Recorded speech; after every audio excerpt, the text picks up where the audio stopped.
Hey everybody, it's Matt from You and Your Horror Movies, and welcome to day 13 of my 31 Days of Horror.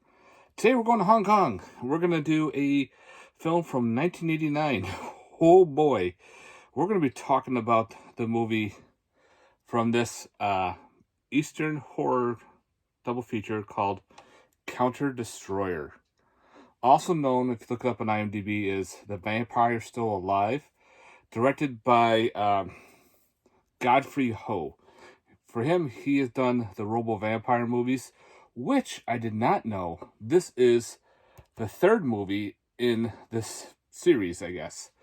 If you're not familiar with the Robovampire, very low budget, goofy martial arts meets horror, meets sci-fi, meets action, all wrapped in one. And this is what you pretty much get with this movie. Holy crap. Not knowing I'd never seen any of the other Robovampire movies, I was, what? I'm like, watch this movie, figuring out what the hell's going on. And I did a little research on it afterwards, going, okay, I see what's going on here now. But still, wow, since I went into this movie blind, yeah. Talk about so bad overacting, bad display, bad editing, bad costumes, bad everything. It was just so bad. I'm laughing my ass off. This movie was just so funny. So pretty much the gist of this is you have a kind of like an American group filming a movie called The Last Emperor of China. And they're trying to get everything set up. So what they want to do is they send their writer and her assistant to a haunted motel, pretty much, so she can get ideas to write up for this movie. Now, also too, is when she starts writing, she meets a Tao priest who warns them, don't come here. There's evil spirits that lurk by. I'm the watcher of the spirits, all this type of gist. And they're like, yeah, whatever. You're just weird. And the dubbing is just insanely funny. So anyway, she starts to write, and I guess when she starts writing, it starts to loose the spirits in this hotel. Some of them are like the Chinese vampire with really bad looking fangs, and another evil spirit who looks like Freddy Krueger, kind of. He's got clawed hands and everything, but his face is all burnt and looks like that, pretty much. But that's part of it. The other part, we go back to Hong Kong, where the filming group realizes there's two other companies trying to compete for this movie. And supposedly, I guess the bad guys are like mobsters slash, hitmen are making these movies too. And of course, they all attack each other with ninjas and machine guns and all this shit. So the American guys hire a PA. Sorry, not a PA. She's a PI. And so somehow she has the ability to, walk into like a restroom, one guy, shoot a guy in the head with a bow and arrow, no, crossbow, and be like, okay, he's dead. And, find some other random guy in the street with a gun and shoots him.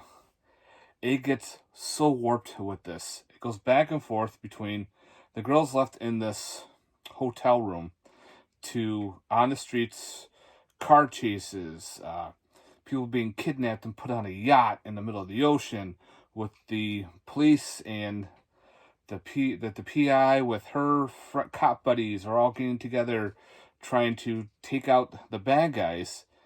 But nothing, they don't seem to be caring about what's going on in the with the girls over on the island, because they just keep getting attacked by this spirit with finger-like blades.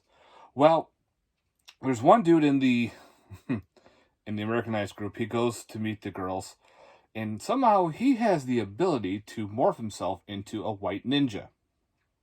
Yeah, because he's fighting off the vampires. He's fighting off some Robo Frankenstein type looking dude that when he steps, he leaves acid footprints.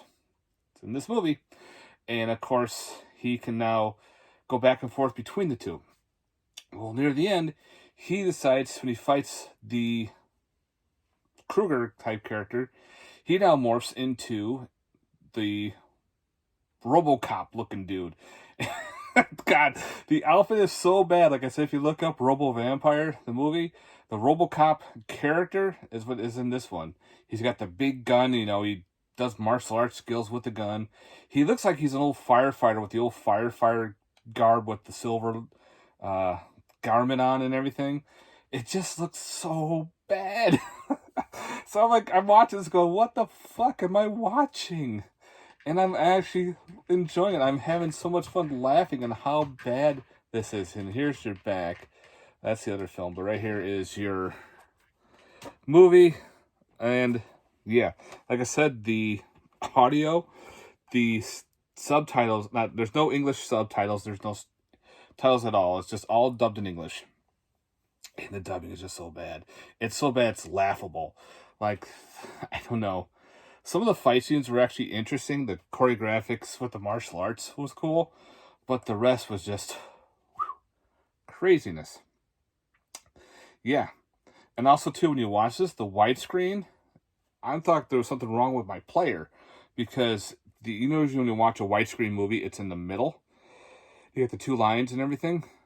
Take the widescreen, you move it up, you got all this black down here below, and it looks so fucking weird. I'm like, is there something wrong? I popped in the other movie and it did the same. I'm like, I don't know. But I guess this is how these movies are. So yeah, Counter Destroyer. I had to read this to you. You get Robovampire, a Chinese Freddy Krueger, a Taoist priest with vampire assistants, which are like goofballs, all battling it out. Throw in some kung fu action by 5 venomous star Su Chin, and it's a perfect blend. Perfect blend of a mess, but again, stupid fun. Like, if you want to turn your brain off and watch something stupid, this is your film. So yeah, guys, I'd have to say this for day 13. This was a really bizarre film to watch, and I'm glad I did because I had a good time with it. Just by reading that synopsis, I'm like, I'm sucked in. I just got to see what this movie's all about. And again, they're all on separate discs, which is nice. There's your Counter Destroyer, aka The Vampire's Still Alive, aka Robovampire 3, and then there's the other one up there. So you got each on its own separate disc. So, this is pretty much up to you guys. I laughed my ass off. I had a good time with it. It's nothing you can take serious because, yeah. Yeah. If you like that weird Asian martial art movie, I think you might have a good time with this one too. So if you want, definitely check out this Eastern horror double feature. To my knowledge, this is the only way you can get this one in the US because I guess it was released in Hong Kong in '86 and released on DVD here in the US in 2003, I think it was, or 2000 something, this double feature. So yeah, guys, definitely recommend if you want. Yeah, Counter Destroyer, guys. All right, thanks very much for watching. I rambled on a little bit, but I hope you enjoyed this review. Let me know in the comments down below, you guys. Peace.